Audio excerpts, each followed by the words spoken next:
بسم اللہ الرحمن الرحیم۔ سامعین کرام، آپ سن رہے ہیں اردو کہانی کالی دیوی کا مندر۔ یہ اس سلسلے کی قسط نمبر 21 ہے۔ مجھے امید ہے آپ کو میری یہ کاوش پسند آ رہی ہوگی۔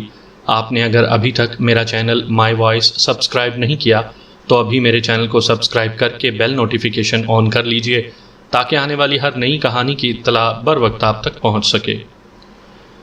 فونا کے اس اعلان کے جواب میں ان تمام سیاہ فاموں نے یک زبان ہو کر کہا کہ ہنسراج کو چھوڑ کر بھاگ جانے کے بارے میں وہ سوچ بھی نہیں سکتے، اور مجھے یقین ہے کہ ان بہادروں نے یہ غلط نہیں کہا تھا۔ اس میں کوئی شک نہیں کہ ان لوگوں کو فونا کے جادو پر یقین تھا، تاہم وہ موت جس کے نازل ہونے کی پیشین گوئی فونا نے کی تھی ابھی کافی دور تھی، اور ان میں سے ہر ایک یہ امید لگائے ہوئے بیٹھا تھا کہ شاید اس کا شمار ان 6 میں نہیں ہوتا جن کے لیے موت کی پیشین گوئی کی گئی ہے۔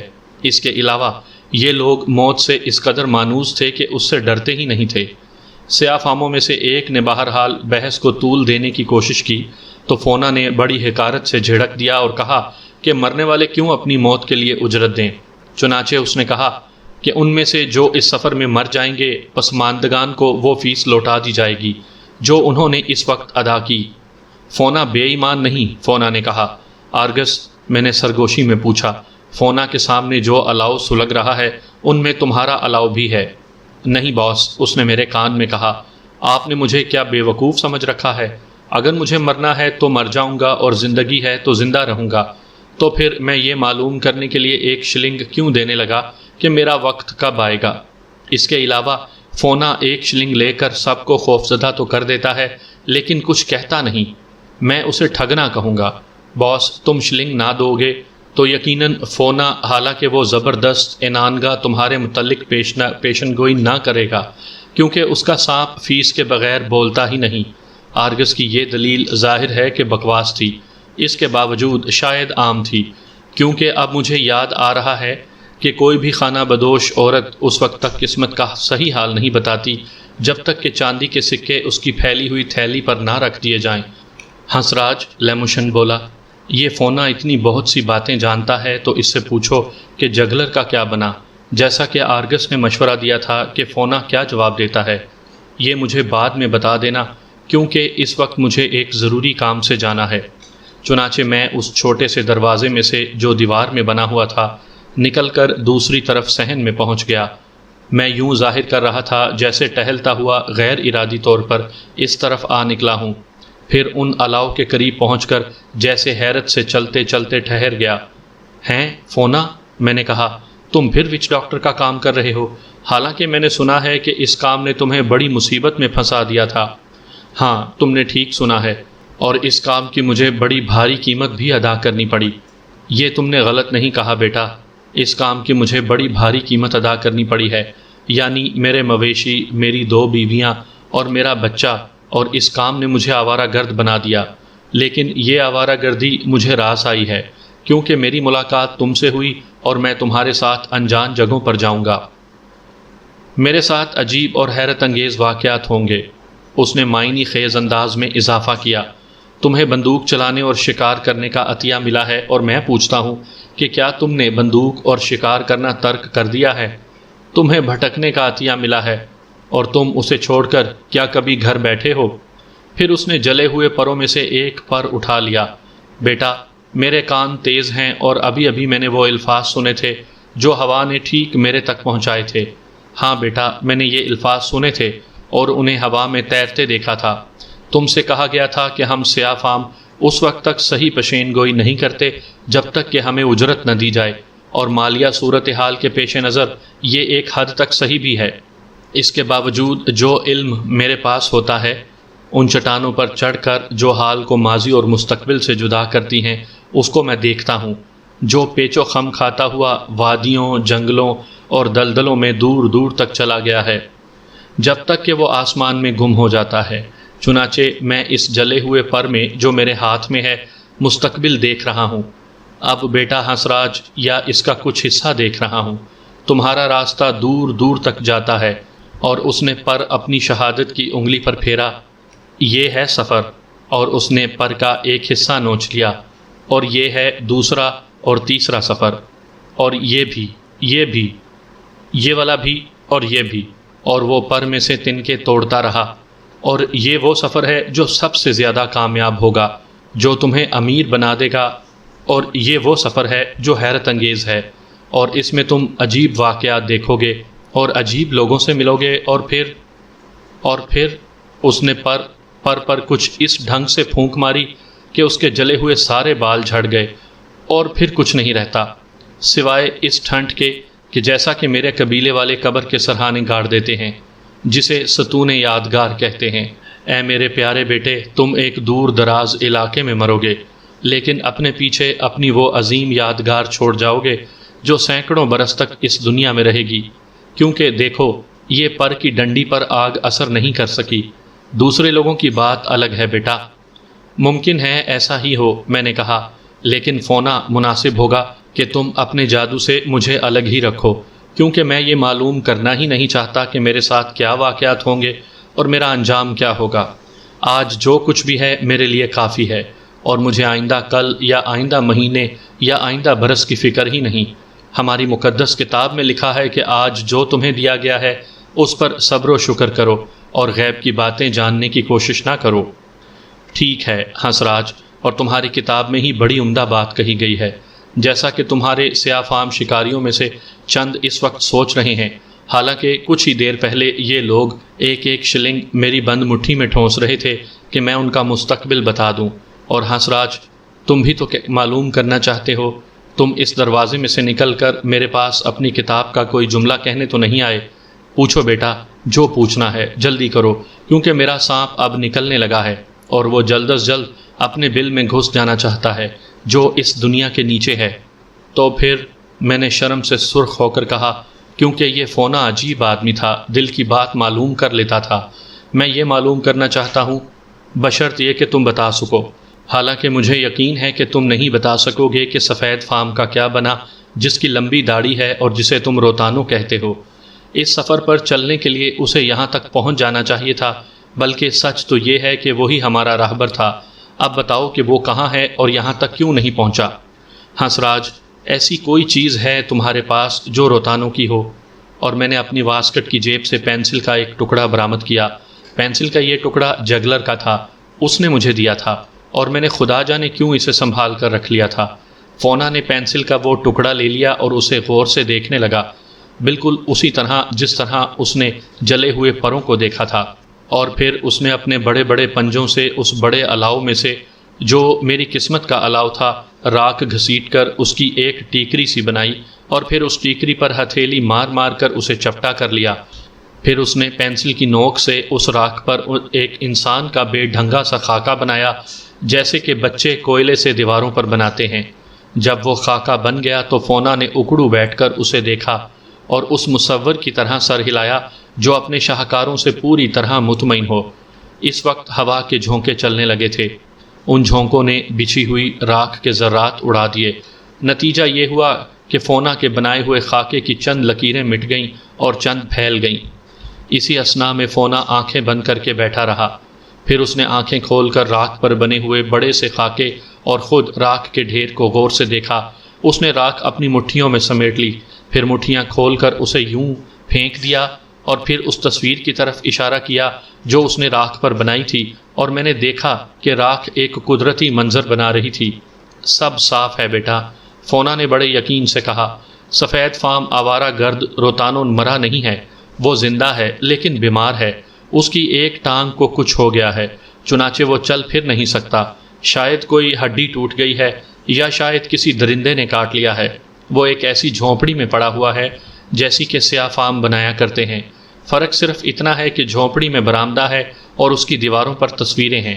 یہ جھونپڑی بہت دور ہے، اب یہ میں نہیں جانتا کہ یہ کہاں ہے۔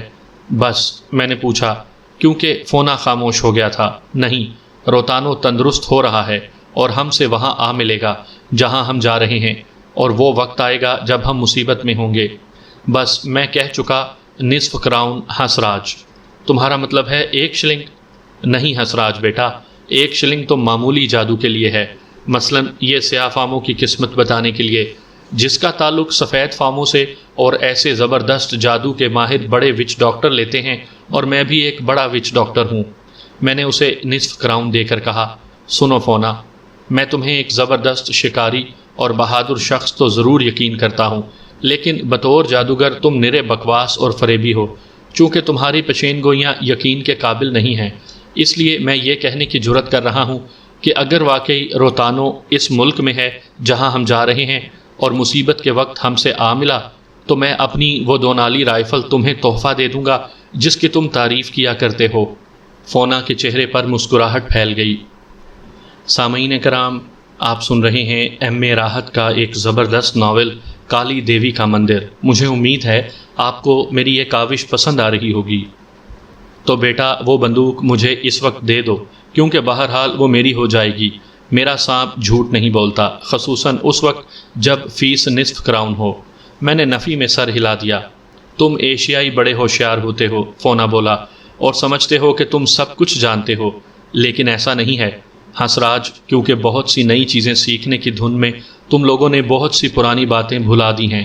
وہ سانپ جو میرے پاس ہے وہ جھوٹا نہیں ہے، اور تم کہتے ہو کہ فونا میدان جنگ کا شیر بہادر شکاری اور مخلص انسان جب پر جلاتا ہے تو جھوٹ بولتا ہے، اور جب راکھ پر لکھی ہوئی تصویر پڑھتا ہے تو اس وقت بھی جھوٹ بولتا ہے۔ میں نے یہ تو نہیں کہا فونا کہ تم جھوٹے ہو، البتہ یہ ضرور کہوں گا کہ تمہارا تصور تمہیں دھوکہ دے رہا ہے۔ یہ ممکن ہی نہیں کہ ایک آدمی وہ باتیں بتا دے جو اس کی نظر سے پوشیدہ ہیں۔ اے ہنسراج، اے بہادر شکاری، کیا مجھے میرا تصور دھوکہ دے رہا ہے؟ حالانکہ میں شگافی کا شاگرد ہوں، اس شگافی کا جو سب سے بڑا جادوگر تھا اور جو راستہ کھولنے والے کے نام سے مکمل مطمئن تھا۔ اور کیا ان آنکھوں کے علاوہ انسان کی دوسری آنکھیں نہیں ہیں جن سے وہ ان واقعات اور ان چیزوں کو دیکھ لیتا ہے جو دوسروں کو نظر نہیں آتے؟ لیکن ہنسراج، کل اس جہاز سے جس سے ہم سفر کرنے والے ہیں کوئی یہ پیغام بھیجے کہ فوراً واپس آ جاؤ کہ جہاز میں کچھ گڑبڑ ہے، تو اس وقت تم اپنے الفاظ یاد کرنا جو میں نے کہا ہے، اور پھر سوچنا کہ میں یعنی فونا مستقبل کے اندھیرے میں جھانک کر ان چیزوں کو دیکھ لیتا ہوں یا نہیں جو دوسروں کو دکھائی نہیں دیتی۔ ہنسراج، حالانکہ تم اس وقت وہ بندوق مجھے دو گے، لیکن وہ میری ہو چکی، ہاں فونا کی، جسے تم دھوکے باز اور جھوٹا کہتے ہو۔ اور ہنسراج، چونکہ تم نے مجھے دھوکے باز کہا ہے، اس لیے آئندہ کبھی تمہاری اور اس شخص کی قسمت نہیں دیکھوں گا جو تمہارے ساتھ بیٹھ کر کھانا کھاتا ہے۔ ہاں، میں نہیں دیکھوں گا، پر کیا کہتا ہے یہ میں دیکھوں گا کہ ہوا کی انگلی دل پر کیا لکھتی ہے۔ پھر وہ اٹھا، دایاں ہاتھ بلند کر کے مجھے سلام کیا، چاندی کے سکے جمع کیے، جادوئی چیزوں کا تھیلا اٹھایا اور اس جھونپڑی کی طرف چلا جس میں وہ سویا کرتا تھا۔ جب ہم گھر کا چکر کاٹ کر دوسری طرف جا رہے تھے تو ہماری مٹ بھیڑ بوڑھے نگہبان فرنینڈس سے ہو گئی۔ شازل، وہ بولا، ہنسراج مہاراج، لیموشن نے مجھ سے کہا ہے کہ میں آپ سے کہہ دوں کہ وہ اس باورچی کرال کے لیے جہاز پر جا رہے ہیں تاکہ ہمارے اس سامان کی حفاظت کر سکیں جو وہاں پہنچ گیا ہے۔ کرال ابھی ابھی آ کر لیموشن کو بلا گیا ہے۔ کیوں؟ اس نے کہا کہ وہ کل بتائے گا۔ میں سر ہلا کر آگے بڑھ گیا، البتہ حیران ضرور تھا کہ ایسی کیا بات ہوئی کہ لیموشن یکا یک اس جہاز میں سونے کا فیصلہ کر چکا۔ دوسرے دن صبح طلوع ہونے کے تقریباً 2 گھنٹے بعد کسی نے دروازے پر اتنے زور سے دستک دی کہ میری آنکھ کھل گئی۔ فرنینڈس کی آواز سنائی دی، وہ کہہ رہا تھا کہ باورچی کرال فوراً مجھ سے ملنا چاہتا ہے۔ میں نے حیرت سے سوچا کہ کرال کیا کر رہا تھا، حالانکہ گزشتہ رات مجھے مطلع کیا گیا تھا کہ وہ اور لیموشن جہاز سلاویہ پر سوئیں گے۔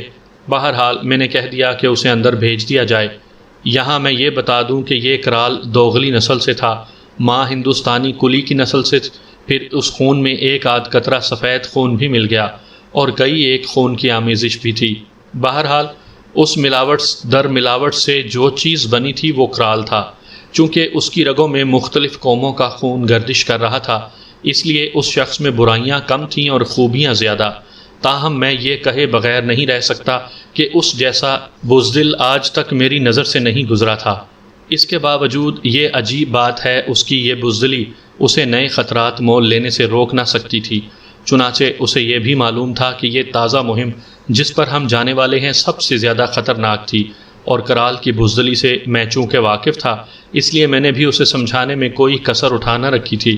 اس کے باوجود یہ درخواست کیے بغیر وہ نہ رہ سکا کہ میں اس مہم پر اسے اپنے ساتھ لے چلوں، کیونکہ اسے مجھ سے انسیت ہو گئی تھی۔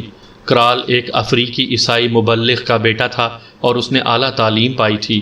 وہ بیک وقت بہت سی زبانوں میں بڑی روانی رکھتا تھا اور انگریزی بھی صحیح بول لیتا تھا۔ کئی برس تک وہ کسی اسکول میں پڑھاتا بھی رہا تھا اور بقول اس کے وہ افریقی جاہلوں کو ادب اور زبان کی بازبان انگلش تعلیم دے کر فاضل بنا چکا تھا۔ اس پیشے سے اکتا کر یا شاید کسی اور وجہ سے جن کے متعلق کرال خاموش تھا، اسکول سے اسے نکال دیا گیا تھا اور پھر کرال بھٹکتا بھٹکتا تورانیہ پہنچا۔ وہاں پہنچ کر اس نے اپنی زبان دانی کے خزانے کو ایک اور موڑ دے کر عربی زبان میں مہارت حاصل کر لی اور وہاں کے ایک ہوٹل کا مینیجر یا شاید باورچی بن گیا۔ چند برسوں کے بعد اس کی یہ ملازمت بھی جاتی رہی اور کرال بقول اس کے وہ پیروں پر چل کر واپس کرٹن آیا اور وہیں انگولی لینڈ کی مہم پر روانہ ہونے سے پہلے میری اس سے ملاقات ہوئی۔ عادات و اطوار میں وہ بے حد خاکسار اور امتاد طبع بے حد مذہبی آدمی تھا۔ وضاقتہ سے پست قامت اور میلی رنگت والا تھا، بالوں میں بیچ میں سے مانگ نکالتا ہوا، اور کیسا ہی موقع ہو، کیسی ہی حالت کیوں نہ ہو، ہمیشہ صاف ستھرا لباس پہنا کرتا تھا۔ میں نے اس لیے اسے اپنی خدمت میں رکھ لیا کہ وہ بالکل مفلس ہو رہا تھا۔ بہت عمدہ باورچی تھا اور سب سے اہم بات یہ تھی کہ ہمیں ایک دوسرے سے انسیت ہو گئی تھی۔ اس کے علاوہ وہ مجھے ہنسایا کرتا تھا، چنانچہ طویل سفر میں اس کا ساتھ ایک نعمت سے کم نہ تھا، کیونکہ کرال کی وجہ سے میرے سفر کی تھکن دور ہو جاتی تھی۔ وہ کمرے میں داخل ہوا تو میں نے دیکھا کہ اس کے لباس سے پانی ٹپک رہا تھا۔ چنانچہ میں نے اس سے پوچھا کہ باہر بارش ہو رہی تھی یا پھر وہ شراب پینے کے بعد باہر گھاس پر سو گیا تھا۔ نہیں مسٹر ہنسراج، اس نے جواب دیا، صبح بے حد شفاف اور خوبصورت اور شاندار تھی، اور اس بوڑھے آرگس کی طرح میں نے بھی نشہ کرنا ترک کر دیا ہے۔ حالانکہ ہم دونوں کے خیالات میں زمین آسمان کا فرق ہے اور ہم دونوں میں کوئی بات مشترک نہیں، لیکن اس ایک معاملے میں دونوں میں اتفاق ہو گیا ہے۔ تو پھر ہوا کیا آخر؟ میں نے اس کی تقریر کی روانی کے آگے بند باندھنے کے لیے کہا۔ ہوا تو یہ کہ جہاز پر گڑبڑ ہو گئی۔ فونا کی پیشین گوئی مجھے یاد آ گئی اور میں چونکا۔ جہاز میں نے گزشتہ رات بسر کی تھی، مسٹر لیموشن کی درخواست پر۔ حقیقت میں کرال کی درخواست پر وہ رات جہاز پر گزاری تھی۔ آج الگ صبح پو پھٹنے سے شاید کچھ پہلے یہ سمجھ کر سبھی خواب خرگوش کے مزے لے رہے ہوں گے، لیکن افریقی کپتان نے اپنے ساتھیوں کے ساتھ مل کر بڑی خاموشی سے اور چپکے جہاز کا لنگر اٹھانا شروع کیا، اور وہ لوگ بادبان بھی کھولنے لگے۔ لیکن میں جاگ رہا تھا اور مسٹر لیموشن بھی جاگ رہے تھے۔ چنانچہ ہم دونوں کیبن سے نکل آئے اور مسٹر لیموشن نے پستول نکال کر اسے تان لیا اور لنگر کی چرخی پر بیٹھ گئے۔ پھر کیا ہوا؟ اس کے بعد صاحب بہت کچھ شور شرابہ اور بہت کچھ گڑبڑ ہوئی۔ افریقی نے مسٹر لیموشن کو طرح طرح کی دھمکیاں دیں، لیکن مسٹر لیموشن نے لنگر کی چرخی پر بیٹھتے ہوئے کہا، اگر ان میں سے کسی نے لنگر کی چرخی کو چھوا بھی تو پھر یا تو وہ مردود نہیں یا پھر مسٹر لیموشن نہیں۔ اس کے بعد میں نہیں جانتا کہ کیا ہوا، کیونکہ میں جہاز کے عرشے کے اوپر والے حصے پر کھڑا دیکھ رہا تھا اور بے خبر تھا کہ کسی نے پیچھے سے مجھے اٹھا کر سر کے بل سمندر میں پھینک دیا، اور چونکہ میں عمدہ تیراک ہوں اس لیے تیر کر کنارے پر آ گیا۔ تم نے کسی اور کو بھی خبردار کیا یا نہیں؟ میں نے پوچھا۔ جی صاحب، میں اس طرف بھاگا آ رہا تھا تو میں نے بندرگاہ کے افسر سے گفت و شنید کی تھی اور اسے مطلع کیا تھا کہ جہاز پر ہنگامہ برپا ہے، جس کی تحقیق کرنا اس کا فرض منصبی ہے۔ میں اسی اثناء میں پتلون اور قمیض پہن چکا تھا اور فونا دوسرے ملازمین کو آوازیں دے رہا تھا، اور وہ لوگ جلد ہی آ گئے۔ چونکہ فونا اور اس کے ماتحتوں کا لباس صرف موچھے پر مشتمل تھا، اس لیے انہیں تیار ہونے میں دیر نہ لگی۔ فونا، میں نے کہنا شروع کیا، سلاویہ پر گڑبڑ ہو گئی ہے۔ آہا، وہ مسکرایا۔ یہ عجیب بات ہے، لیکن گزشتہ رات میرا خیال ہے میں نے تم سے کہا تھا جہنم میں جائیں تمہارے خواب۔ میں نے کہا اپنے آدمیوں کو جمع کرو اور وہاں پہنچ جاؤ، لیکن نہیں، یہ ٹھیک نہیں ہے، وہاں خون خرابہ ہوگا، یا تو سب کچھ ہو چکا ہوگا یا پھر ٹھیک ہو جائے گا۔ شکاریوں سے تیار ہو جانے کو کہو، میں ان کے ساتھ آ رہا ہوں۔ سامان بعد میں آتا رہے گا، اور 1 گھنٹے سے بھی کم وقت میں ہم اس گھاٹ پر تھے جہاں سلاویہ لنگر انداز تھا اور ایک عجیب گروہ نظر آ رہا تھا ہمارا۔ میں نے مکمل لباس پہن رکھا تھا اور میں سب سے آگے چل رہا تھا، باقاعدہ مارچ کر رہا تھا۔ میرے پیچھے آرگس تھا جس نے غیر معمولی طور پر بڑی ہیٹ جسے وہ عموماً پہنا کرتا تھا اور جو اس قدر گندی تھی کہ اس کا رنگ بھی پتہ نہیں چلتا تھا، لگا رکھی تھی۔ اسی رنگ کا کوٹ قمیض بھی پہن رکھی تھی اور ان چیزوں پر تیل کے بڑے بڑے داغ تھے۔ اس کے پیچھے مکمل ترین یورپی لباس میں کرال تھا، عمدہ سوٹ، عمدہ قمیض اور سرخ ٹائی میں جس پر نیلے رنگ کی دھاریاں تھیں۔ اگر ابھی ابھی سمندر میں غوطہ لگا کر نہ آیا ہوتا تو اس لباس میں وہ واقعی چھیل چھبیلا معلوم ہوتا۔